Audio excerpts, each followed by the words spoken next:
कलयुगी प्राणी एक तो अल्पायु है, उनकी आयु बहुत कम है। पहले बहुत बड़ी बड़ी आयु होती थी, हजारों लाखों वर्ष की आयु होती थी। अब इसी भागवत में भरत जी के चरित्र में आता है कि 1 करोड़ वर्ष तक ऋषभ देव जी के पुत्र भरत जी ने इस धरती का शासन किया। 1 करोड़ वर्ष तक शासन किया और 1 करोड़ वर्ष तक शासन करने के बाद भी उनका एक भी बाल पका नहीं था, वे पूर्ण युवावस्था में थे। इसलिए सुखदेव जी ने लिखा, जहौ युवैव मलवदुत्तम श्लोक लालसा। भगवान श्री कृष्ण के चरण कमल की प्राप्ति की व्याकुलता में श्री भरत जी ने युवावस्था में ही उस चक्रवर्ती सम्राट के पद को, उस वैभव को उस प्रकार से त्याग दिया जैसे कोई व्यक्ति मल का त्याग कर देता है, मलवत संसार का त्याग कर दिया। तो इतनी आयु तो कलयुगी प्राणियों की नहीं। 100 वर्ष भी सब नहीं जीते हैं। 100 वर्ष तक जीने वाले लोग भी बहुत कम हैं। योगी पुरुषों की बात अलग है, वो और अधिक जी जाएं तो ये उनकी अपनी योग की तप की शक्ति है। बाकी सामान्य मनुष्य तो आज 80 का अनुपात है, 70 से 80 के बीच का अनुपात है। 80 वर्ष की आयु किसी ने प्राप्त करी थी, लोग कहते उम्र पाके गए। आज हमारे ओरछा धाम के निकट लिधोरा एक बहुत प्राचीन कस्बा है, गांव है। वहाँ श्री लक्ष्मण मंदिर विराजमान है।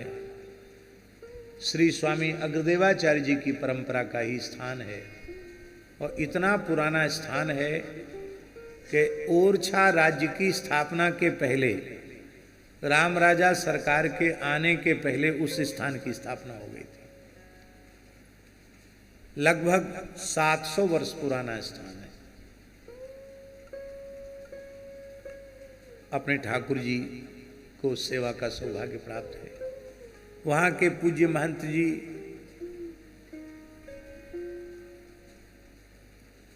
एक 103 वर्ष के हो गए थे। अब तो ज़्यादा के हो गए होंगे, तो 104 105 के हो गए होंगे। तो हमने उनको कहा कि महंत जी अभी तो आपको विराजना है, आपका शताब्दी मनाएंगे। तो बोले शताब्दी माने क्या होता है? हम कि अब 100 साल पूरे हो जाएंगे तब आपकी शताब्दी मनाएंगे। बोले हम तो 100 से 3 बाड़ू हो गए। बाड़ू बुंदेली भाषा में माने 3 वर्ष अधिक हो गए। तो अभी भी ठीक है, वो अभी बांसुरी बजाते हैं, खूब बढ़िया बांसुरी बजाते हैं। ठाकुर जी की आरती स्तुति में भी नित्य पधारते हैं और ऐसा नहीं कि व्हील चेयर पर चलते हैं। ठीक है, वृद्ध तो है ही। इतनी उम्र तो सब लोग नहीं प्राप्त करते हैं।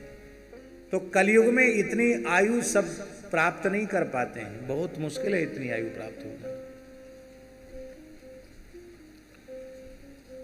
अंत में जब कलयुग का आखिरी चरण होगा तब तो 15 वर्ष की आयु तक कोई जीवित रह जाएगा। ध्यान से सुनिएगा डोदिया जी, 15 वर्ष तक की आयु तक जो जीवित रह जाएगा, लोग उसको ऐसा ही मानेंगे जैसे इस समय कोई 100 साल तक जी जाता तो कहते अरे पूरी उम्र पाई।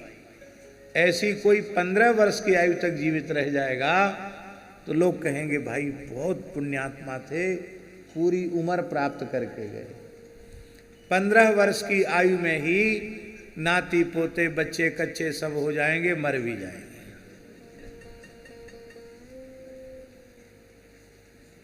तो कलयुग का पहला दोष तो है कलयुगी मनुष्य अल्पायु होते। प्रायेण अल्पायु सह सभ्य कलावस्मिन युगे जना। इस कलयुग में प्रायः सब अल्पायु हैं। प्रायः शब्द इसलिए लगा दिया कि इस युग में भी कोई सिद्ध पुरुष हैं अपने संकल्प बल से विराजमान रह सकते हैं, उनकी बात छोड़कर। अब कहते योगी राज भर्तृहरि अभी तक उसी शरीर से विराजमान है। हमारे गलता पीठ के संस्थापक शत्रुघ्नावतार श्री कृष्णदास पयहरि जी महाराज आज तक सदैव विराजमान है। लगभग 700 वर्ष हो रहा है, आज तक वो उसी शरीर से विराजमान है। अधिकारी जीवों को उनका प्रत्यक्ष दर्शन होता है। हमारे पूज्य गुरुदेव श्री पहाड़ी बाबा महाराज ने चित्रकूट भजन के काल में पयहारी जी का प्रत्यक्ष दर्शन प्राप्त किया था। पूज्य सदगुरु श्री रणछोड़ दास जी महाराज चित्रकूट वाले, उन्होंने पयहारी जी महाराज से का दर्शन ही प्राप्त नहीं किया, पयहारी जी ने प्रकट होकर उन्हें मंत्र दीक्षा प्रदान की। तो आज भी पयहारी जी का दर्शन होता है।